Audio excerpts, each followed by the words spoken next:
अकोला स्थानिक गुन्हे शाखेने आलेगाव परिसरात सुरू असलेल्या एका मोठ्या जुगार अड्ड्यावर यशस्वी धाड टाकली।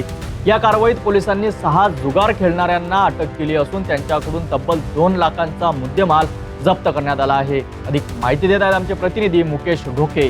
अकोला स्थानिक गुन्हे शाखेला आलेगाव परिसरात मोठ्या प्रमाणात जुगार अड्डा चालवला जात असल्याची गोपनीय माहिती मिळाली होती। या माहितीच्या आधारावर स्थानिक गुन्हे शाखेच्या प्रमुख शंकर शेडके यांच्या मार्गदर्शनाखाली पोलिसांनी तातडीने सापळा रचला।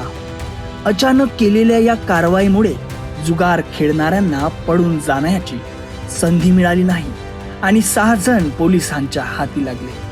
पोलिसांनी घटनास्थळावरून जुगाराचे साहित्य आणि रोख रक्कम असा सुमारे 2 लाखांचा मुद्देमाल जप्त केला। अटक केलेल्या आरोपींवर गुन्हा दाखल करण्याची प्रक्रिया सुरू असून या मोठ्या कारवाईमुळे परिसरात खळबळ उडाली आहे। होती अकोल्यातील आलेगाव येथील जुगार अड्ड्यावर झालेल्या कारवाईची माहिती। स्थानिक गुन्हे शाखेने केलेल्या या धडक कारवाईमुळे अवैध धंदे करणाऱ्यांचे धाबे दणाणले आहेत।